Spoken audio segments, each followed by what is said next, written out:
Hi everyone, welcome back. Today, I'm super excited to share with you how I enhance my creative workflow using AI and how this is made even much more powerful by the performance of my Dell workstation 5680. As a creative, speed and performance are crucial to my workflow. Waiting for images to render or effects to apply can really slow down the creative process. For those interested in the specs, I'm using a Dell workstation 5680 equipped with 64GB of RAM and an Nvidia RTX 5000 ADA generation laptop GPU graphics card. This setup ensures smooth and efficient performance for all my creative tasks. For more information on workstations optimized for media, entertainment, and AI, you can visit the URLs in your screen. These URLs are also in the description of the video. Now, let's jump onto some Topaz tools. Let's start with Topaz Denoise AI. I'm using Topaz Denoise AI to remove noise from this image. All right, here in Topaz Denoise, let me go ahead and click on this button and just open this one image that I had prepared.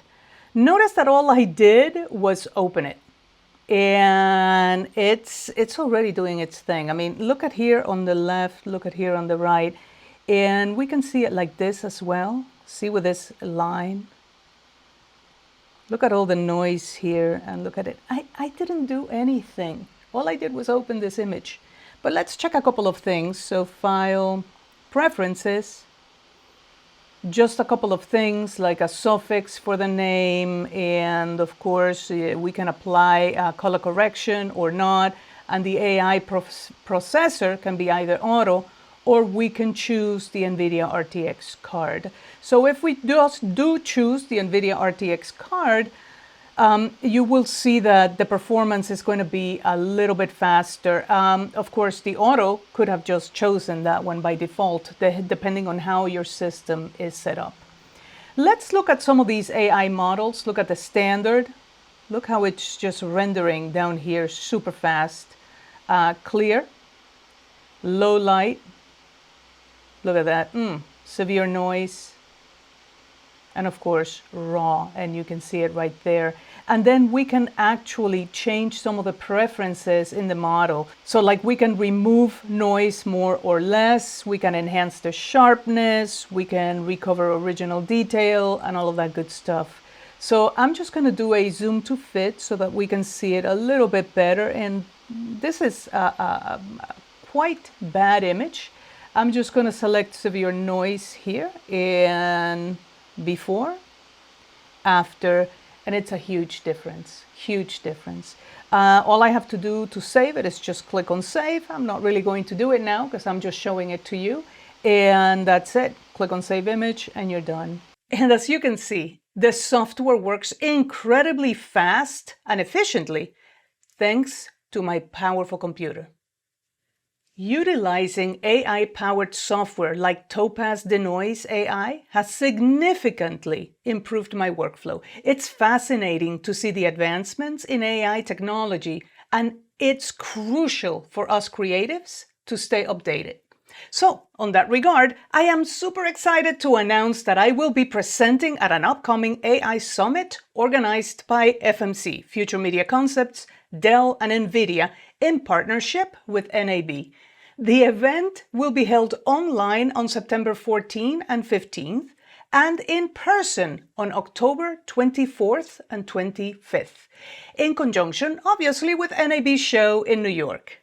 It's a great opportunity to learn about the latest trends in AI and how they can be leveraged in creative work. For more details on the AI Summit, visit aicreativesummit.com. At this point, I would like to clarify that neither Dell nor Topaz nor anyone else, no one is sponsoring this video or paying me to do this. Dell made this workstation available to me but had no expectation or requirements. I bought all of my Topaz tools just like everyone else. I am sharing this information of my own volition simply to promote my sessions at the AE Summit. So again, no one is paying me to do this. Now, let's jump onto Topaz Sharpen AI. As a creative professional, the quality of my work is paramount. Sometimes, due to various reasons, the photos that I capture are not as sharp as I would like for them to be. This is where Topaz Sharpen AI comes into play.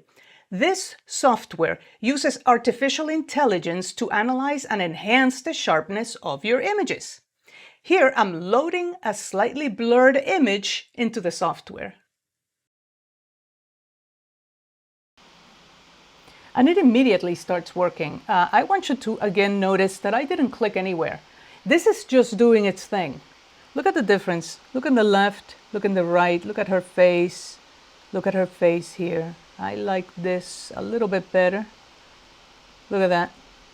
Yes, I get it. We still have to do a little bit of fixing. Look at the little boy's nose here and all of that. Look at that. But huge difference.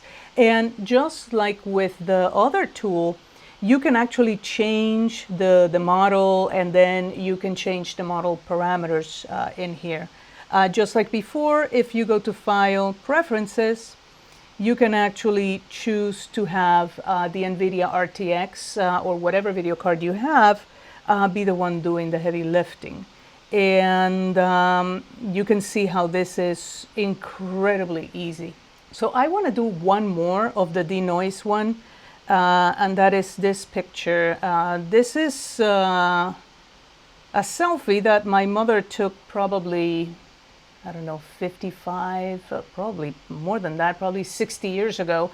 And she just took that on front of the mirror. So this is an old picture, and of course it has sentimental value.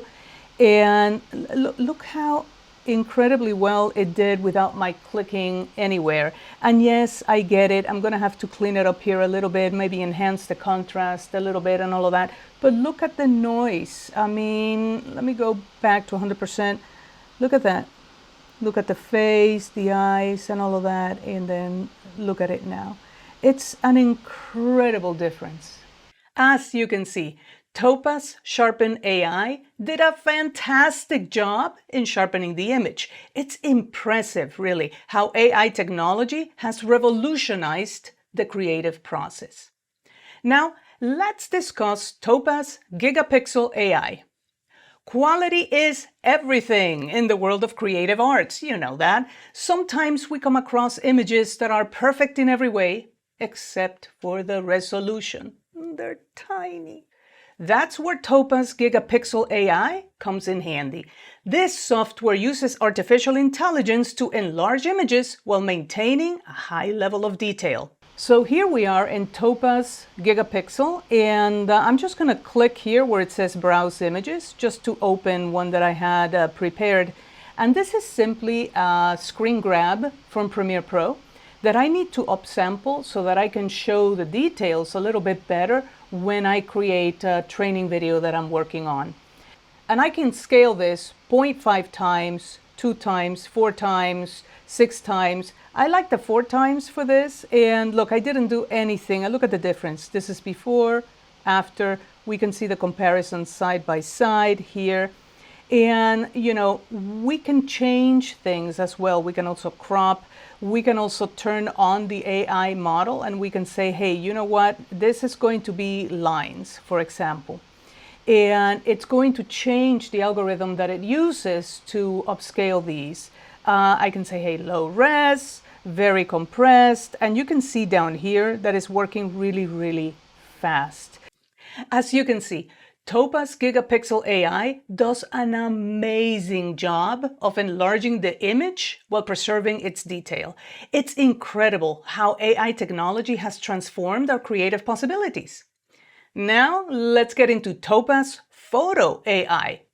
Topaz Photo AI helps me achieve the best quality by providing a range of AI-powered tools in one place.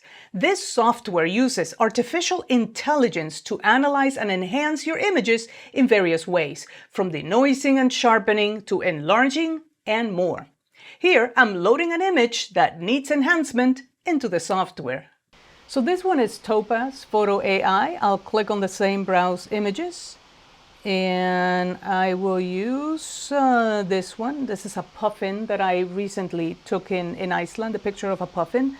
And, you know, I really thought I had done a pretty good job, you know, and let me go ahead and zoom this out a tiny little bit. I'll go to 50%. And notice what is happening. Right now, it did a little bit of sharpening. Look at the original. See it right here? Let me zoom in more. Look at the eye and the hairs and the feathers. Look at that. See it here? It's almost like blurred, and now boom. And of course, I'm getting this glow around the feathers. And maybe that's a little bit too much sharpening. And it would be if I'm going to be zooming in this much.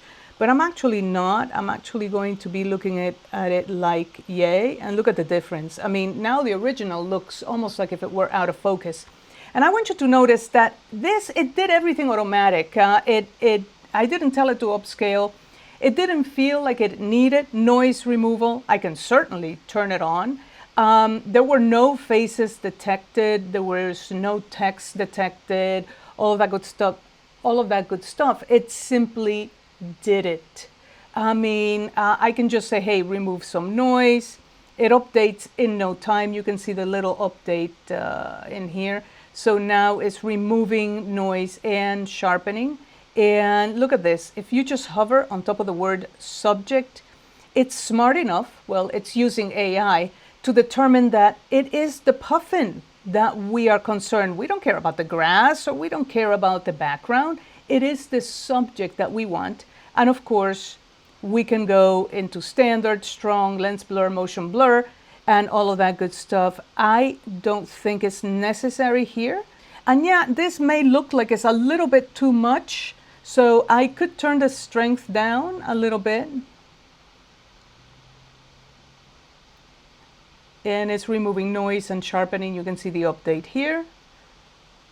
And once it's done, there you go.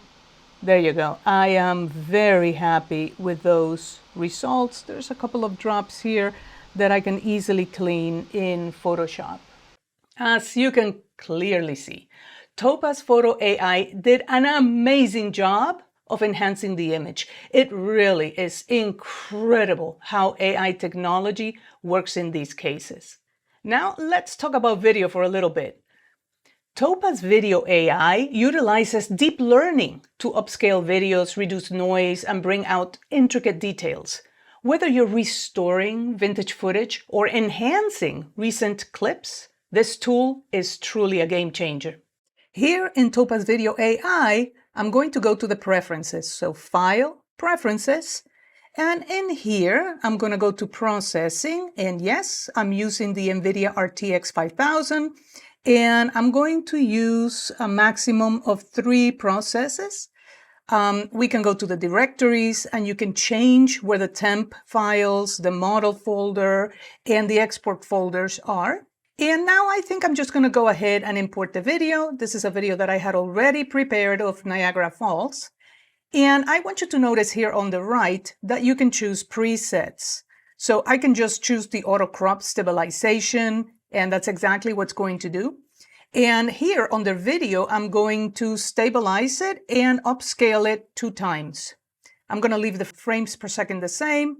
I'm going to leave everything else the same. About the only thing that I do need to change is here on the audio. Instead of copying, I'm going to convert it because I took this a long time ago with an old DSLR and it's just not compatible with that audio. So here we go. I'm just going to double check my settings and now I'll click on preview and the preview is going to start generating. And it does its first pass pretty quickly. And then, you know, it starts processing it for real. And you see the progress bar right here at the bottom is this blue bar. In the meantime, I'm just going to go ahead and triple check that all my settings are correct here on the right. And now it seems to have finished. So actually, let me go ahead and really preview it. So I'll click on this preview button. And you can see that it's creating the preview here, and it's quite fast. You can see the progress bar again here at the bottom. You can also see the progress bar here on these two monitors. So you're going to see the original on the left and the corrected one on the right. And wow, what a difference, right? I prefer it in just one monitor and then just sliding the bar if I need to, but you see the original on the left and the corrected on the right. I'm going to go ahead and export it by clicking on the export button here on the bottom right-hand side of the panel. And let's remember that it's stabilizing this clip and it's also upsampling it. Now that it's done, let me go into File Explorer and let's play the clip. And here it is. I'm just going to change the view to Details of View and look at the size. It's 128 meg. And I'm just going to double click it so that it opens in my default player, which happens to be VLC player. And here it is. I gotta say, it's a little grainy for my taste, but dang, this looks really good and pretty stable. This is old footage. I took this probably 10 years ago. Back in Explorer, let me right click and go to Properties. And now I'll go to Details and look, it's 3840 by 2160. And now this is the original. If I go to Properties, it is 1920 by 1080. So it did upsample it, and I have to say I'm pretty happy with that. Now let's talk a little about Adobe Premiere Pro and text-based editing. Adobe Sensei, which is Adobe's AI and machine learning platform, powers the text-based editing feature, which allows you to convert spoken words into text and then edit the video by editing the text. So here in Premiere Pro, what we have is an interview that was done with several cameras, and we already have the multicam clip here. So I'm just going to enable the multicam view. And here we go. Let's start with this one. Notice how it's red now, so it's recording. And I'll go here. And I just want to make sure that you know that this is working even in the multi-camera.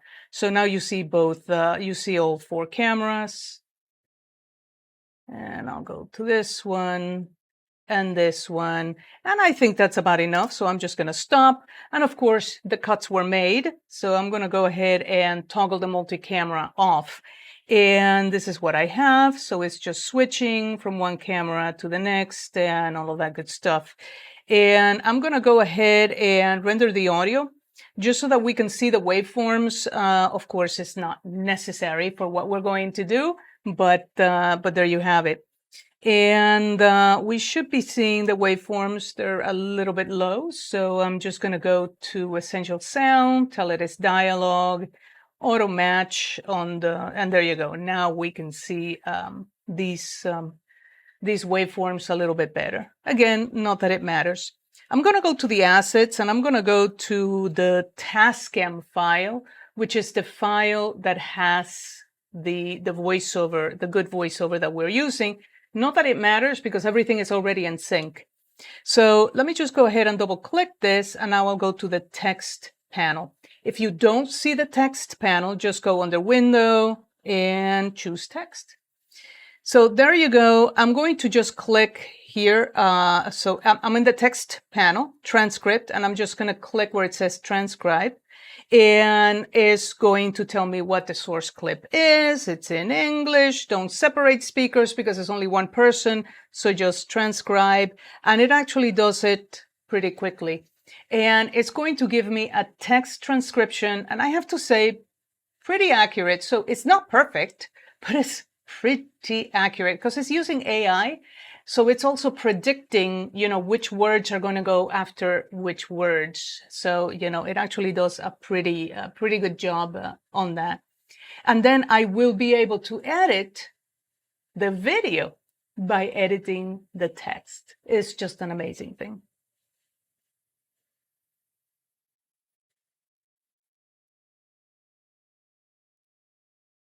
Okay, so it's done pretty quickly. So not too bad, right? Let's start with the text-based editing. So I'm going to choose the sequence, right? I'm going to choose the sequence here, and we have to make sure that this is what we're looking at. It is the sequence. And there are a lot of things in here that I don't want. So I'm going to select that. See, all I did was click and drag to select that. And I want you to notice that it put in and out points in the timeline for me. I want to delete that. So in fact, I'm just going to use extract here, which is the apostrophe, but I'm just going to click on the icon and there you go. Boom. I edited it out by selecting the text. And that's kind of really, really cool. So this is what I'm going to do. I'm going to select this, right? And look at the in and out points.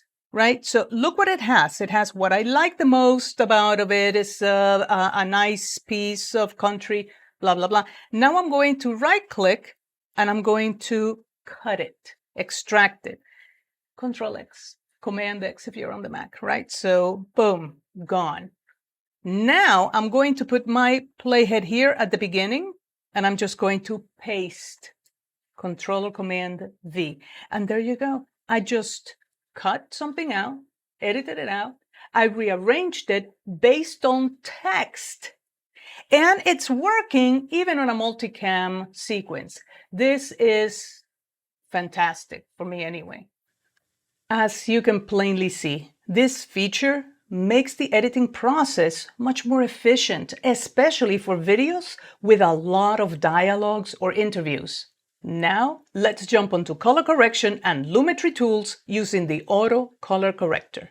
This feature uses Adobe Sensei technology to apply intelligent color corrections to video clips.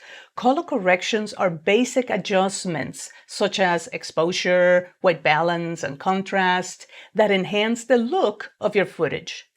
Typically, color corrections are applied before doing creative color grading. To use the auto color, make sure that you have Adobe Premiere Pro version 2.3 or later. All right, so let me go ahead and open the original multicam sequence. So I'm going to press and hold Control here, and there you're going to see all of the cameras already in sync, right? So I can select now this, and let's talk about Adobe Sensei utilizing AI for color correction. So I'm just going to go to Lumetri Color. So here, select the clip. And look at this. Boom, auto. It's just doing its thing. It's waiting a little bit.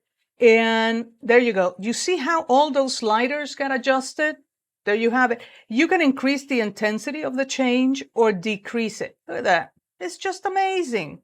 Amazing. So I think this is still a little bit too dark, so I'm going to make it a little bit brighter. Now I can make this clip invisible and I can see this one. Look at this. Boom, auto again. It's thinking about it. It's doing its thing. And very, very soon,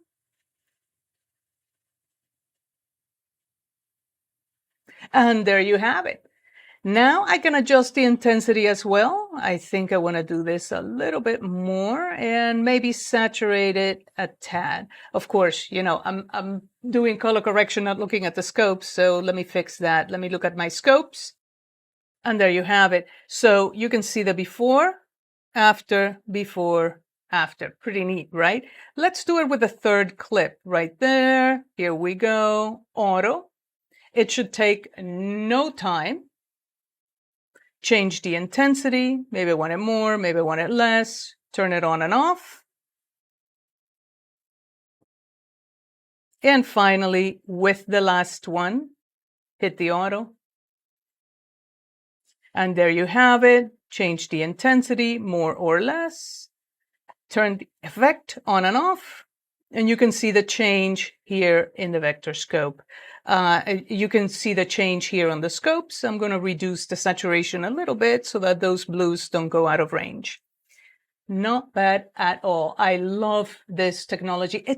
Listen, it gives you a starting point, right? I'm not saying, hey, this is all the color correction you need to do is just click on that button. No, that would not be true because it's still learning, right?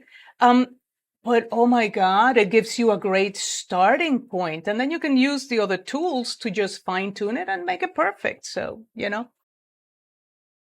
Now let's discuss AutoCut. This tool is especially useful for projects with lots of pauses, like lectures of conferences, sessions, that sort of thing. First, you need to install the AutoCut extension, and once it's installed, you can access it from the window menu in Premiere Pro. This clearly is saying select a clip to cut in the timeline. So I'm going to select this clip. I want you to notice the length. See how it's 17 minutes and 10 seconds. This is a session from a conference. So there's a lot of pauses and, ooh, and, you know what I mean? People just thinking about what they're going to say, which is normal speech. However, in a video, especially for social media, maybe we don't want that. So in here, I'm just going to use the AutoCut V2, and this is what I have. Right now, it's analyzing it, but soon it'll let me just show you the different settings that we have here. And here we go. I'm just going to show you the silence durations. See, 0.3 seconds. So remove silences longer than, and we can change this value, and remove talks shorter than. Right? So we can configure the padding, all of that good stuff. I'm going to leave the defaults exactly as they are. All I'm going to do is click on cut and delete. Look at the length, 1710, cut and delete, and it's going to get to work very, very soon. And now it's done. Let's see what it did. 1540. 1540. So it got rid of over a minute and a half. And it tells me here that we saved 6 minutes and 35 seconds. So, yeah, minute and a half, 1 minute and 32 seconds. That's how long it took. And this is how many hours I have saved so far. I don't know how accurate that is, but hey, there it is. So AutoCuts really is saving me some time because I do this while I'm away from the system, right? So this is just its time. It's not my time. So, another thing that saves me a lot of time is Clips Exporter. Here, I already have Clips Exporter open, and I usually use it to create YouTube shorts, right? So imagine that this was already edited, I'm good with it, happiness and joy, and I published it on YouTube, and now I want to create some shorts with this very same material. So this is what I would do. I would just look for that sequence, and I would duplicate it. Right? So there it is. So copy and paste. And I'm just going to call this one shorts. And this is the duplicate, right? I'm going to double click it. And there it is, shorts. I'm going to change the settings. So I'm going to go to sequence settings and I'm going to make this 1080 by 1920. All right. And I'm going to leave everything else the same. And it gives me a warning, blah, blah, blah, blah, blah. Now, I'm going to select just one of these clips, and I'm going to make it smaller and move it up. All right, so I'm going to scale it to about yay, and I'm going to move it to about yay. Now, I like for my shorts to have open captions. So I'm going to go to text. I'm going to transcribe this. And then I'm going to create captions. All right, now that it is transcribed, and it took about maybe 7 minutes. This clip, the original one, is about an hour. So now I'm going to create captions. So I'm just going to click on these 3 dots. I'm going to click on Create Captions. Subtitle default is fine. And now I have my captions. I'm going to select this clip and go to the Effect Controls panel and simply copy motion. I can now select all of the video clips. It's okay if the audio gets selected too. And I can paste. So to copy, Control C, Command C if you're on a Mac, and to paste, Command V if you are on a Mac, and Control V if you're on Windows. And now pretty much all the clips are going to be like that. Now we need to take care of the captions. Remember, I want open captions, and I want them easily readable on YouTube or TikTok or whatever it is that you're going. So I'm going to go to the Essential Graphics panel, and I'm going to go to Edit, and I'm going to change this. So I'm dealing now with the captions, right? So I can change the font. I'm actually going to go to an Arial. I think I want an Arial black. I may want it maybe a little bit bigger. Yeah, I kind of like that. I want it to be blue, maybe this color. I want it to have a background, completely solid, and I want the background to be white. I want for the background to be a little bit bigger, and I don't want a shadow. Yes, I like that. So now I'm going to change this zone. I'm just going to move it up. See how the zone I have on the bottom center? I'm now going to move this up like yay, so that it is here. And this is the value that I'm choosing is minus 844. So I'm just going to copy that. I'm going to create a style, and I'm going to call it Luisa Shorts. And I'm going to give all of my captions that style. I'm also going to paste that setting in all of the captions. Okay, so now that everything is the way that I need it, what I'm going to do is first I need to populate this area here at the bottom. And I don't have to populate the whole thing because most shorts are watched on a mobile device. So there's overlays that, Facebook, YouTube, TikTok, and all the others put on top of the video that make this area pretty much useless. But if I had logos or whatever, I would put it in here. So I'm just going to import, say my company logo is just Mid-Atlantic Drones. And I'm just going to put it here. And I'll make it as long as the entire video. And I'll make it smaller. And this can be anything, right? It doesn't have to be a logo. It can be anything you want it to be, or just leave it blank, right? So I'm just going to leave it like that. All right, so this is my setup for the shorts. All right, so here we go. Now I'm going to zoom in, and I could do a search for words, but if I just want to do it random, I'm going to set an in point here and say an out point here. So I for in, O for out. I'm going to extract that. Now I'm going to click on the sequence, zoom in, and I'll go about 10 seconds in, right? So that's about it.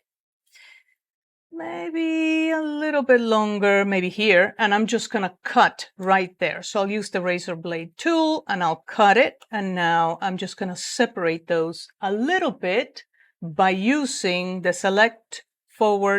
track select forward tool and moving these to the right. Now I'm going to set an in point here, and I'll go somewhere, I don't know, around here, and I'll set an out point, and I will extract that as well. So these are the things I don't want. Remember, I'm going to get maybe 3 or 4 shorts out of this, and then I'm going to export them and upload them to YouTube. So here we go. I'll go plus 10 seconds, and there it is. And I'll end it kind of here. So I'm going to cut here. And now I will separate it like that. All right, so each and every short is going to be like a set separated by a tiny little bit of space. All right, so same thing again. I'm going to set an in point. I'll do it here. And let's grab shorts from a little bit later. So say around here. So O for out and extract. So this is going to be my third and last short for this particular video. And then I'll use Clips Exporter. So click on the sequence and zoom in.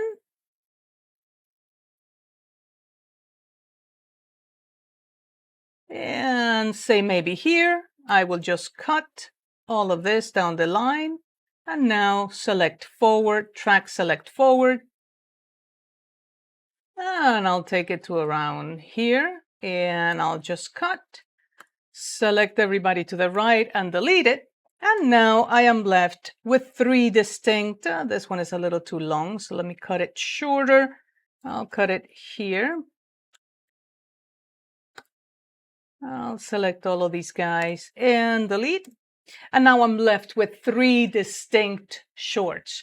This is where Clip Exporter comes in, right? So here we go. With this selected, I am going to give it an encoding preset, and I'm going to use the one that I'm using for FMC, which is Open Captions.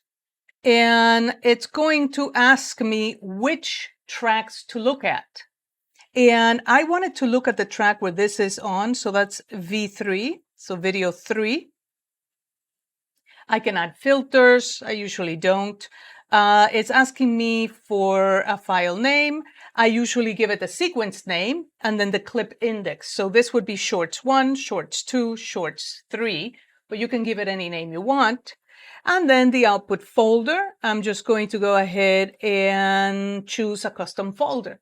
Now, this took me a while to figure out with the Clips Exporter, but see how I chose a custom folder and then it's like, okay, where is it? Yeah, just minimize Premiere. So click here and you will see here the choose folder. So I'm going to do it on the desktop and I'm going to make a new folder. I'm just going to call it Shorts. And there it is. Click OK. And now see it right there. Desktop Shorts, and there you have it. I could select and send all of these to Adobe Media Encoder. I'm not going to do that.